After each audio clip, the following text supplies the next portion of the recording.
성비위 의혹으로 박성호 부천시 의원이 지난 1일 사퇴한 가운데 부천시의회가 이번엔 직원 등을 대상으로 한 폭언과 의전 갑질 논란에 휩싸였습니다. 재외동포청이 외교부 산하기관으로 5일 정식 출범했습니다. 본청은 인천 송도국제도시에, 통합민원실은 서울 광화문에 두는 이원 체제로 업무를 시작합니다. 정부의 공공기관 2차 지방이전을 앞두고 지자체들의 유치 경쟁이 치열한 가운데 국가와 지역균형 발전을 위해 어떤 점을 고려해야 하는지 이기우 전 대통령직 인수위 지방균형발전특위 위원에게 들어봤습니다. 평소 사용하지 않는 물건을 기부받아 판매하고 이를 통해 장애인 일자리까지 만드는 특별한 곳이 있습니다. 직접 찾아가 봤습니다.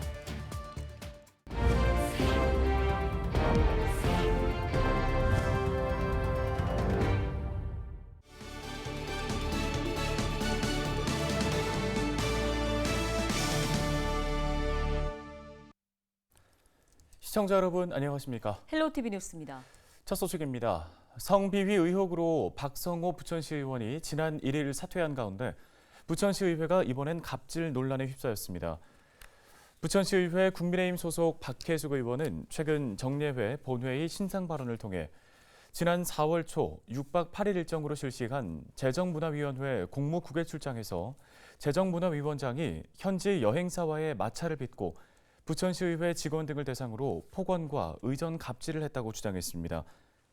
또 연수 기간 중 위원장은 독단적인 결정과 행동을 하며 다른 일행들을 불편하게 하고 일부 일정에 차질을 빚게 했다며 의원이라는 이유로 의전이라는 명분으로 부당한 갑질을 해서는 안 된다고 덧붙였습니다.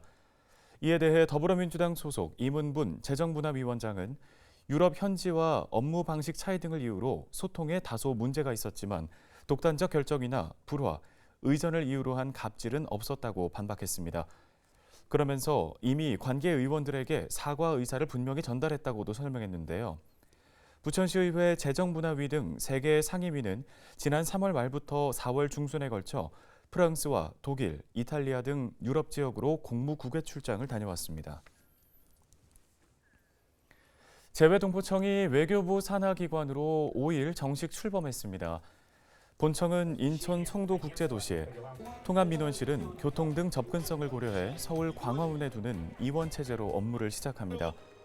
이날 본청 출범식은 송도국제도시의 부영 송도타워에서, 민원실 개소식은 종로구 트윈트리타워에서 각각 진행됐습니다.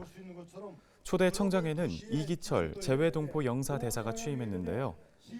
재외동포청은 해외에 거주하는 재외동포의 교류 협력과 차세대 동포 교육, 영사를 비롯해 법무와 병무, 교육 등 민원 서비스를 제공하는 외교부 외청입니다. 재외동포 정책국과 교류협력국, 기획조정관실 등 3개 실국 151명으로 구성됩니다. 외교부와 법무부, 교육부 등 각 부처에 산재해 있던 재외동포 업무를 이관받았는데요. 인천시도 재외동포 지원을 위한 각종 시설을 추가 설치하기로 했습니다. 우선 시는 재외동포를 위한 원스톱 서비스 지원기관인 웰컴센터를 설립하고 송도 아메리칸타운에 이어 재외동포 전용 주거단지를 추가 조성할 예정입니다. 또 재외동포 전용 의료 서비스와 관광 프로그램을 지원하고 비즈니스 센터도 설립할 계획입니다. 이 외에도 올해 하반기 국단위 전담 조직을 신설하고 전국 최초로 재외동포 지원 조례를 제정하는 방안을 추진하기로 했습니다.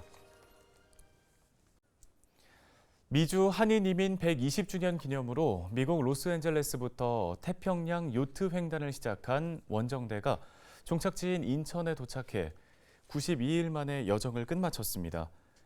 현지 시간인 지난 3월 4일 미국 LA 마리나 델레이 항에서 출발한 이그나텔라호는 지난 4일 오전 11시쯤 인천시 중구 을왕동 왕산 마리나 해상 계류장에 도착했습니다. 이그나텔라호는 대양 해양용 요트로 약 14,000km의 항로를 원정대와 함께 했는데요. 이 원정대에는 미주 한인 요트클럽 회장인 남진우 씨를 비롯해 유도열, 박상희, 조셉 장 등 3명의 대원이 함께했습니다. 특히 이번 원정대는 당시 이민 선조들이 미국 상선인 갤리코를 타고 인천 제물포항에서 출발해 통영과 사이판, 하와이 등을 거쳐 LA에 도착했던 것처럼 해당 지역들을 역순으로 거쳐왔습니다. 한편 원정대는 재외동포청 공식 출범 기념 행사에서 태평양 요트 횡단 성공을 축하하는 행사와 함께 감사패를 전달받았습니다. 원정대는 이후 이그나텔라호를 정박한 상태로 우선 출국하는데요. 구매 희망자가 나타날 경우 한국에서 해당 요트를 판매하는 방안도 검토하고 있습니다.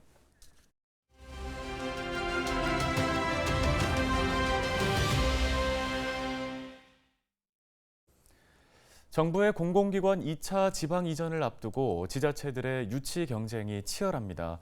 지난 1차 이전 성과를 보면 아쉬운 점들도 많은데요. 국가와 지역 균형 발전을 위해서 어떤 점들을 고려하면 좋을까요?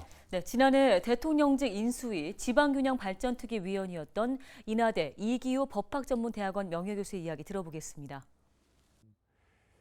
이 공공기관을 비수도권으로 이전을 해가지고 이 균형 발전을 달성한다.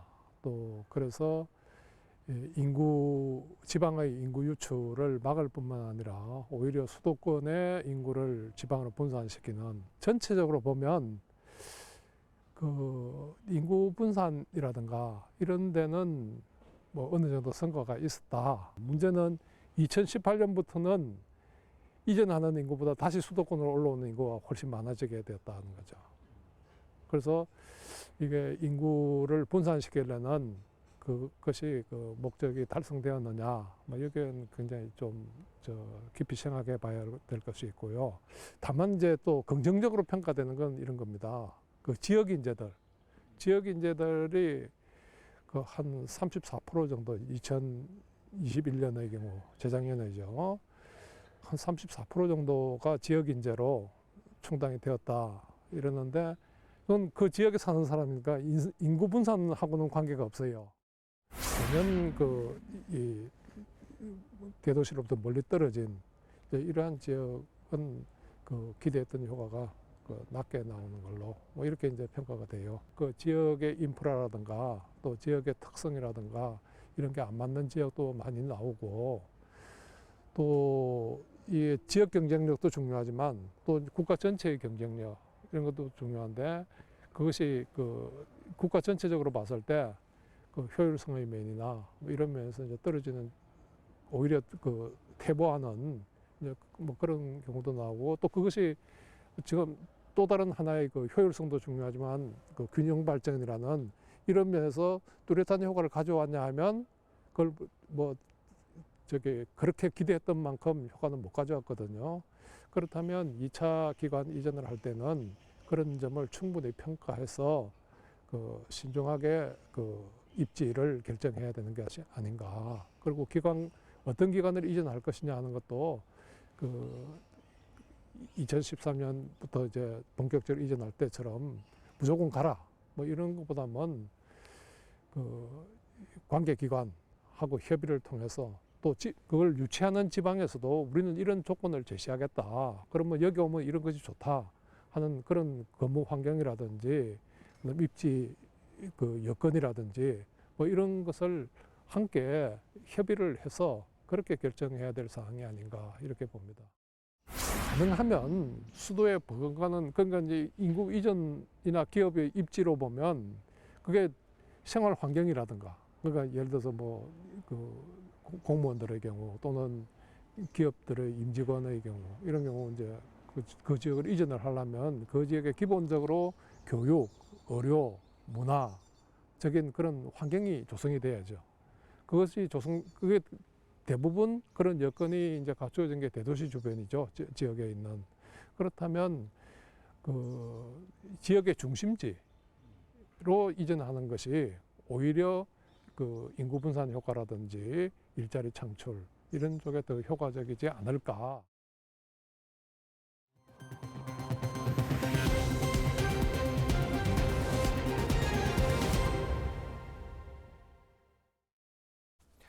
매년 6월 5일은 환경의 날입니다. 평소에 사용하지 않는 물건을 기부해 나눔을 실천하는 일도 환경을 지키기 위한 자원순환의 방법 중에 하나인데요. 기부품 판매를 통해 장애인 일자리를 만들고 이들의 자립을 돕는 가게가 있어서 눈길을 끌고 있습니다. 네, 특히 물건 가격이 정가의 절반도 채 되지 않아 한 번 방문을 한 사람은 단골이 된다고 하는데요. 어떤 곳인지 김진재 기자가 소개합니다. 곳곳을 둘러보며 물건을 고르는 사람들. 여느 매장과 다를 것 없어 보이는 이곳은 기업이나 단체, 개인이 기부한 물건을 판매하는 시설입니다. 정가의 절반도 되지 않는 가격에 물건을 살 수 있어 한 번 방문한 고객들은 금세 단골이 됩니다. 지난해 말 인천 영종도와 부평구에 매장 두 곳이 문을 연 뒤 조금씩 입소문을 타고 알려져 지금은 매일 200여 명이 찾아옵니다. 물건은 저렴하고 좋은 것도 있고 그래서 두 번째 방문한 거예요. 두 번째 온 거긴 한데 여기 뭐 물건들도 다 그래도 상태도 좋고 활용하기 좋을 것 같아서 가격도 착한 것 같고요. 그래서 뭐 다른 분들도 오셔서 활용하시면 좋을 것 같습니다. 저렴한 가격 외에도 특별한 점은 또 있습니다. 이곳 매장에서 일하는 직원은 모두 18명으로 이 중 절반가량인 8명은 장애인입니다. 장애인 직원들은 기부품 선별부터 진열 판매까지 각자의 역할을 하며 직업훈련과 함께 경제적 자립을 준비합니다. 힘든 건 딱히 없어서 여러 가지 일, 여기 말고도 여러 가지 일을 한번 해서 아무래도 딱히 힘든 부분은 그런 게 없어요. 근무 환경도 괜찮고 팀원들도 괜찮고 합니다.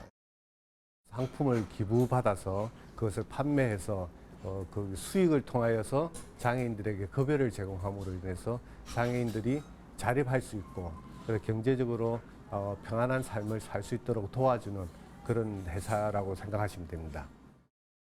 기부 활동이 단순 자선에서 끝나지 않고 기부품 판매 과정에서 장애인 일자리를 창출하는 구조. 기부자는 물품 기증을 통해 장애인 자립에 기여하는 동시에 연말정산 시 기부 영수증으로 소득공제 혜택을 받을 수 있고 장애인은 정규직 일자리를 얻을 수 있습니다. 기부에 동참하려면 기증센터에 방문하거나 전화 홈페이지를 통해 방문 수거를 접수하면 됩니다. 헬로티비 뉴스 김진재입니다. 얼마 전 북한 발사체 발사 소식에 많은 시민들이 가슴을 쓸어내렸습니다. 특히 서울에서는 대피 문자가 발송돼 긴장감이 고조되기도 했는데요. 네, 오발송으로 일단락됐지만 만일 실제 상황이었다면 어땠을까요? 우리 동네 대피소 미리 알아둘 필요가 있어 보입니다. 이재필 기자입니다. 북한이 발사체를 발사한 날 접경 지역인 경기 북부의 주민들 역시 긴장했습니다. 아니 그게 혹시나 또 여기도 떨어지면 또 그 사람이 좀 생명도 위험되는 일 아니야 그게? 그러니까 굉장히 좀 불안한 거죠 그게. 여기 같이 보니까 좀 다른 데보다는 여기가 좀 더 위험한 지역이 아닌가 이렇게 생각이 되죠. 북과 맞닿은 접경 지역으로 북의 도발이 빈발한 곳이기에 평상시와 다름없는 일상을 지냈다는 시민도 있었습니다. 전혀 뭐 불안한 거 없어요. 뭐 우리가 걔들 속임수가 많고 우리나라가 더 국방 실력이 더 뛰어나다는 걸 알고 있는데요. 북 발사체 발사 당일 서울에서는 시민들에게 대피를 안내하는 재난 문자가 발송되기도 했습니다. 그렇다면 우리 지역 대피소 상황은 어떨까? 접경 지역 내 한 대피소입니다. 입구는 육중한 철문이 지키고 있습니다. 안으로 들어서면 주민들이 머물 공간이 있고요. 상시 사용할 수 있도록 이렇게 수도도 가동 중에 있습니다. 당연히 화장실도 마련되어 있고요. 한편에는 비상시 사용할 수 있도록 방독면과 구급약도 비치되어 있습니다. 우리 동네 대피소는 국민재난안전포털 홈페이지에서 검색할 수 있습니다. 사는 지역을 입력하면 인근 대피소의 위치와 수용 인원 등 정보를 확인할 수 있습니다. 휴대전화 어플리케이션으로도 검색 가능합니다. 안전 디딤돌 앱을 설치하면 이곳에서 인근 대피소를 확인할 수 있습니다.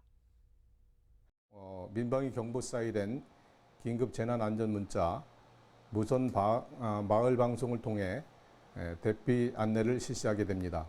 국민 여러분의 신속하고 안전한 대피를 생활화할 수 있도록 주민 참여 민방공 대피 훈련을 주기적으로 실시 중에 있습니다. 만에 하나 있을 상황을 위해 우리 지역 대피소는 미리 알아두는 것이 좋을 것 같습니다. 헬로티비 뉴스 이재필입니다. 인천시가 여름철 식중독 예방을 위해 7월까지 지역 배달음식점 200곳을 대상으로 집중 점검을 벌입니다. 점검은 소비, 유통기한 경과 제품 사용 여부와 비위생적 식품 취급 여부, 식품의 보관 기준 준수 여부와 이물 방지를 위한 시설 관리 여부, 기타 식품위생법령 준수 여부 등 식중독 발생 가능성과 연관이 깊은 부분을 중점 점검할 계획입니다.